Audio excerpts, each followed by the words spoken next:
Boa noite. Estamos aqui hoje para apresentar nosso trabalho dia 3 sobre ovócitos. Nosso grupo é composto por Elaine Mascarenhas, Juliane Nogueira, Lucas Bandeira, Micaele Xavier e Stephanie Brazão.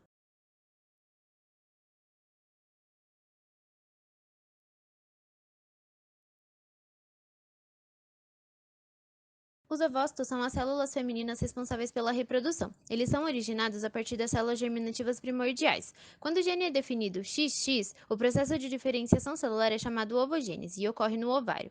Os ciclos ovarianos iniciam-se na puberdade e a cada ciclo alguns folículos são liberados. Essa fase se chama ovulação. O óvulo sai do ovário e segue para a tuba uterina, onde ocorre a fecundação, que é o encontro do óvulo com o espermatozoide e sua fusão. A partir de então, se iniciam as divisões celulares e o desenvolvimento do embrião.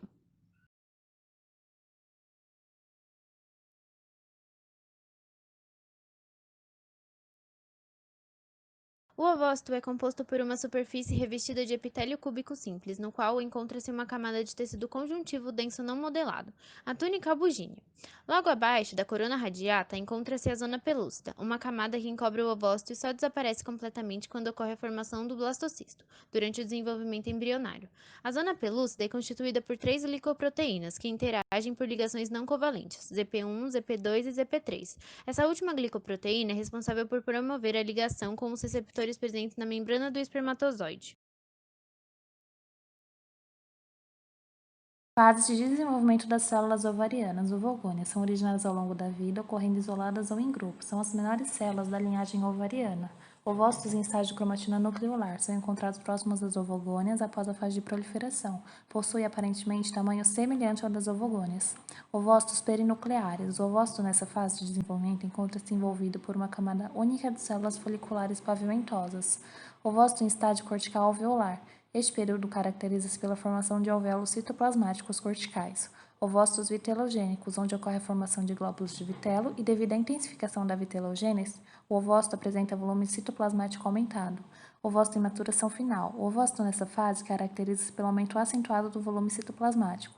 Ovócitos astrésicos são ovócitos caracterizados pela intensa desorganização celular e se encontram na fase de degeneração. A ovulação é a liberação pelo ovário de um ovócito maduro. Temos alguns processos na maturidade dos ovários, sendo eles o estágio A, os ovócitos imaturos, estágio BI, em maturação inicial, estágio BF, em maturação final, estágio CI, parcialmente maduro, com alguns ovócitos prontos a serem desovados, estágio CF, maduro, com praticamente todos os ovócitos prontos para desova, e o estágio D, onde se encontram totalmente desovados. Os ovócitos são compostos por um núcleo de cromossomos da mulher, com ausência da membrana nuclear e com citoplasma heterogêneo, onde estão presentes, porém não estão ativos. RNA, organela, proteína, fibronectina, que atuam na migração celular, ciclinas, que atuam na divisão celular, cálcio e microfilamentos. Os ovócitos, tanto de desenvolvimento interno quanto externo, apresentam um citoplasma periférico com glândulos corticais constituído por glicoproteína, proteínas estruturais e enzimas. Particularidade da divisão celular. Os ovócitos têm uma divisão meiótica desigual, pois eles não vão repartir igualmente citoplasmas entre as células filhas.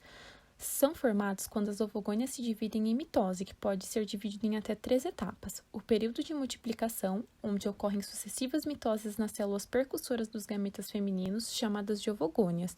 O período de crescimento, onde as ovogônias vão começar a acumular uma substância reserva chamada de vitelo, que vão aumentar em volume e passar a ser chamadas de ovócitos primários. O período de maturação, onde inicia-se o processo de meiose, porém ele não vai ser completo e os ovócitos primários vão parar na profase 1.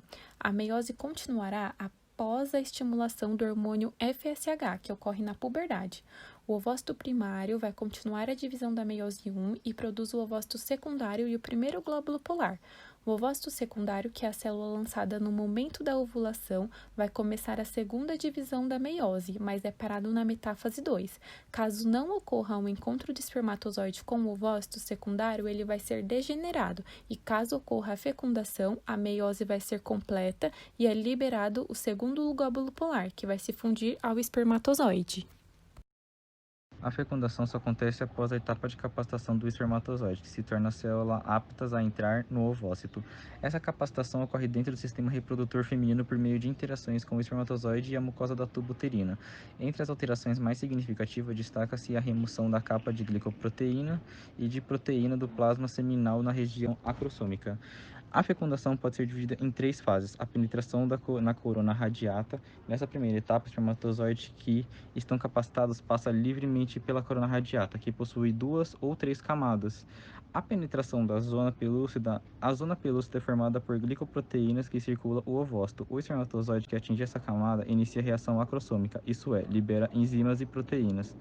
Quando a cabeça do espermatozoide entra em contato com o ovócito, os grânulos corticais liberam seu conteúdo, uma situação conhecida como reação cortical. Isso que faz com que a zona pelúcida altera-se e ocorra um bloqueio na entrada de um novo espermatozoide.